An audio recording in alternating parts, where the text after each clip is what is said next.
Go home! دايما افلام سبايدر مان ليها طابع مختلف، حاجه كده مش شبه اي حاجه تانية. من اول الالوان اللي حرفيا بتنطق على الشاشه، للمؤثرات البصريه اللي بتخليك حاسس انك جوه العالم نفسه، فهي افلام الكبير والصغير بيستمتعوا بيها. وده بالظبط اللي واضح في الاعلان الرسمي لفيلم سبايدر مان براند نيو داي، اللي اخيرا نزل بعد فتره طويله من الانتظار والاشاعات. ومتحمس جدا للفيلم وللمرحله الجديده اللي هنشوفها في حياه بيتر باركر من بعد ما بقى وحيد بيعتمد على نفسه ومفيش حد جنبه زي الاول. وده ممكن يكون احد الاسباب في تطوره او تغيره بشكل كامل، ودي نقطه لسه هتكلم عليها بالتفصيل. وطبعا متحمس جدا لظهور فرانك كاسل البانشر، ونشوف الثنائي سوا في فايت مع بعض او ممكن ضد بعض. كمان يمكن ما شفناش شخصيه ساد سينك بشكل واضح، بس كل الاشارات لحد دلوقتي بتقول انها هتكون جين جراي، وده بسبب المشاهد اللي قدامنا دي، والواضح انه فيها مايند كنترول. واهلا بكم في شيف افلام، وعيد سعيد وكل سنه وانتم طيبين ودايما بصحه وخير. وفي فيديو النهارده هحلل كل مشاهد اعلان فيلم سبايدر مان براند نيو داي، واللي مليان تفاصيل كتير. بس الاول يا ريت اللايك والاشتراك في القناه لو لسه مش مشترك، عشان دعمكم بيفرق معايا. ويلا بينا.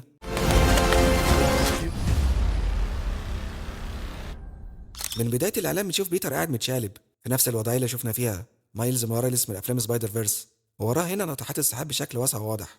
وده على فكره حاجه ما كناش بنشوفها يعتبر مع الثلاثيه اللي فاتت. فجون واتس مخرج الاجزاء اللي فاتت كان اغلب الوقت مركز على المشاهد القريبه او اللي فيها زوايا من تحت، مش بالشكل اللي يخليك تحس ان مدينه نيويورك ضخمه زي كده.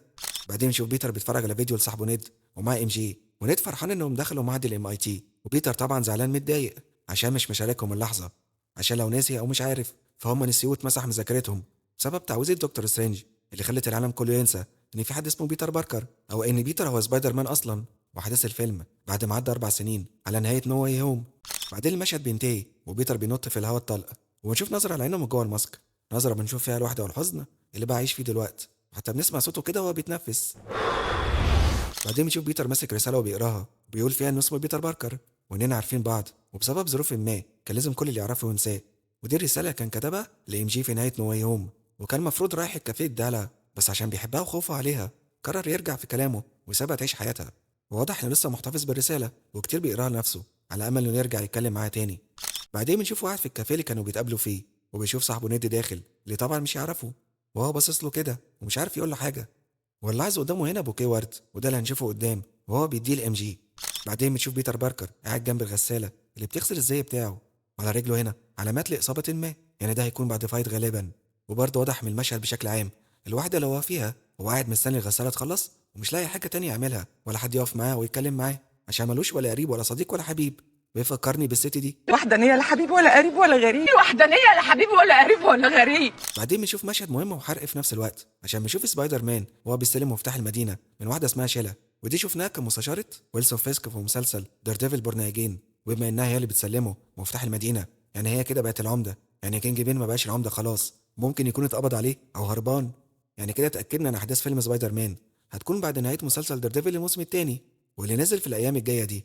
والمشهد الصغير ده يعتبر حرق نهايه المسلسل، عشان بيعرفنا ان كينج بين هيخسر ويختفي من المدينه هو وقوات التاسك فورس بتاعته، لانه كان عامل قانون يمنع الفيجيلانتي.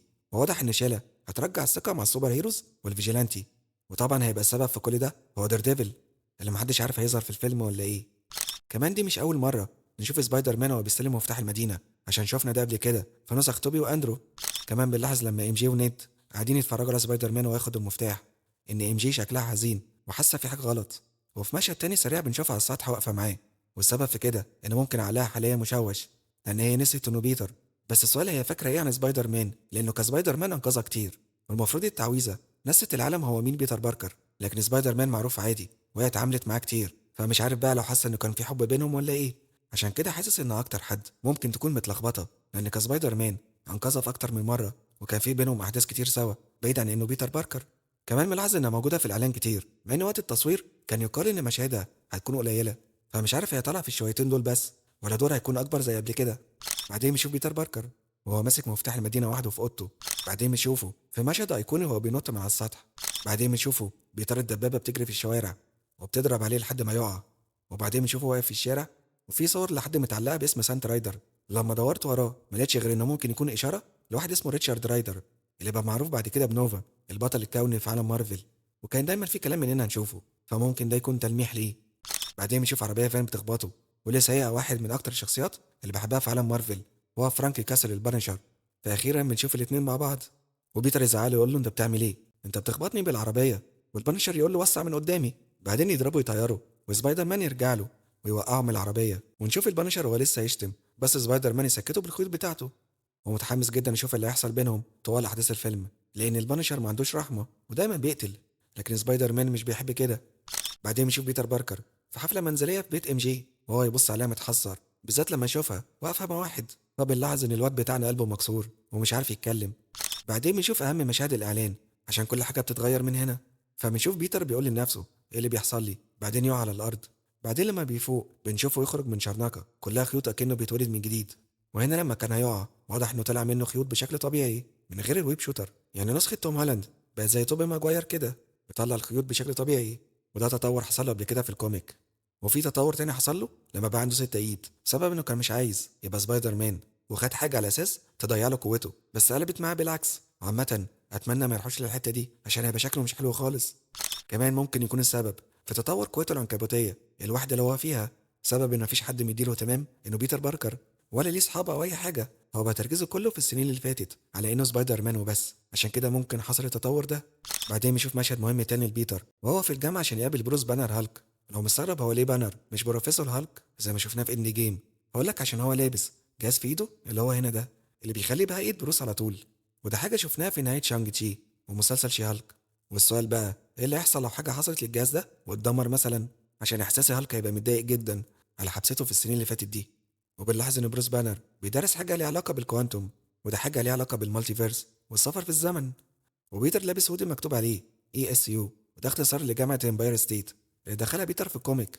ممكن المشهد ده ما يكونش في الجامعه دي او اي حاجه، هو سارق الهودي عشان يعرف يقابل بروس بانر، عشان بيقول له انه محتاج لمساعدته. وبروس بانر بيرد يقول له قلت لي اسمك ايه، وده عشان يعرفون ان بروس بانر نسي ان بيتر باركر هو سبايدر مان. اما في الكوميك بروس فعلا نسي بيتر باركر، لكن هالك ما نساش. فعلا هنشوف ده يحصل، اتمنى جدا. بعدين بيشوف سبايدر مان في جهازه بيتعمل عليه سكان عشان يعرف ايه مشكلته، ومكتوب في الفحص هنا انهانسد هيومن، عشان ده التصنيف بتاع مارفل اللي عندهم قوه خارقه. وبنشوف بعدها في نقطه ميه بتنزل، وهو هنا مش مستحمل صوتها لانه بقى زي عنده حساسيه زياده. وبانر يقول له لو الدي ان ايه بيحصل فيه تحول ده ممكن يكون حاجه خطره. بعدين بنشوف بيتر باركر في شقته والخيوط في كل حته ومستغرب. بعدين بنشوفه وهو زي بيجهز ان ينط على مبنى قدامه، وواضح انه خلاص مفيش ويب شوتر والخيوط طالعه منه طبيعي، وحتى من قوتها خبط ووقع، فواضح ان قوته زادت والخيوط الطبيعي اقوى بكتير. بعدين بنشوف بيتر بيزور قبر عمته ماي، واللاحظ مكتوب هنا لما بتساعد حد يبقى كأنك بتساعد الكل، ودي حاجه اللي اتقالوا قبل كده في نو واي هوم. بعدين بنسمع صوت لواحد بيقول ان العناكب ليها 3 دورات حياه، والصوت ده بتاع شخصيه توم ستون اللي هيكون واحد من الفيلن اللي موجودين، واللي يعتبر شخصيته قريبه من كينج بين شويه. وبيكمل حتى كلامه وبيقول ان بين دورات الحياه بتاعته ممكن يكون عرضه للتهديد، زي ما شفناه مثلا بيقع هنا، او لما مش مستحمل صوت الميه اللي بتنزل، فلو ده حصل في وقت غلط ممكن يعرض حياته للخطر. بعدين بنشوف واحده محبوسه متكتفه في مكان غالبا تابع للدمج كنترول، واللي اخر مره شفناهم في مسلسل وندر مان، وعرفنا انهم بيقبضوا على الناس اللي عندهم قوه خارقه ومش مسجلين او ممكن بيشكلوا خطر.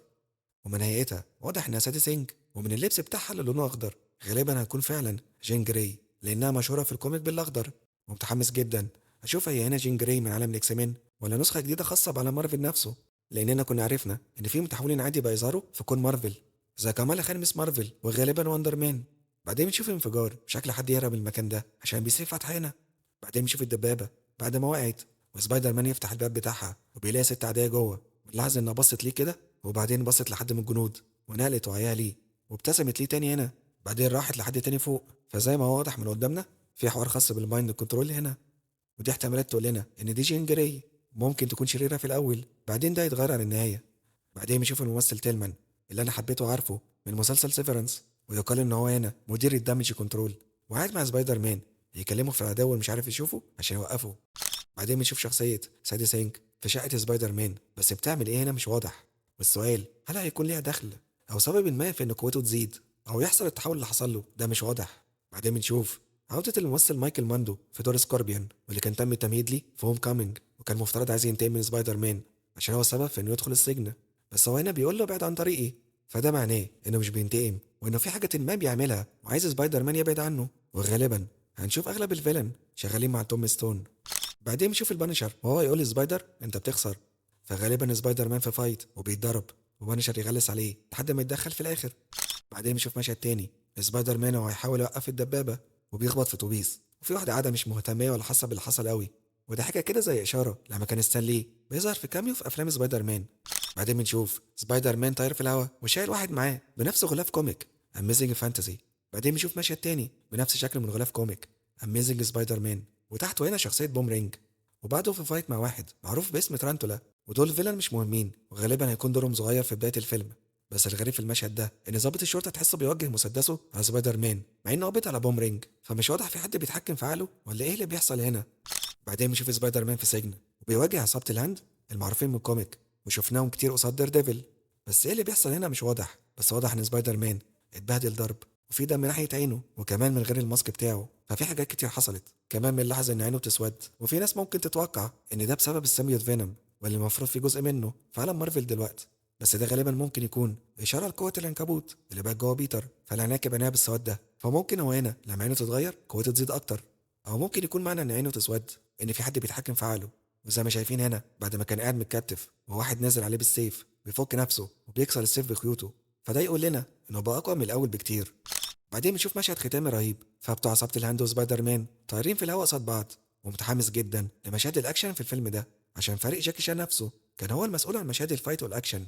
وشفت ناس تتكلم ان ممكن يكون في حد تاني واقف هنا بس خافينه زي ما عملوا في اعلان نو واي هوم، وبالنسبه لي مش واضح بس كل الاحتمالات ممكنه.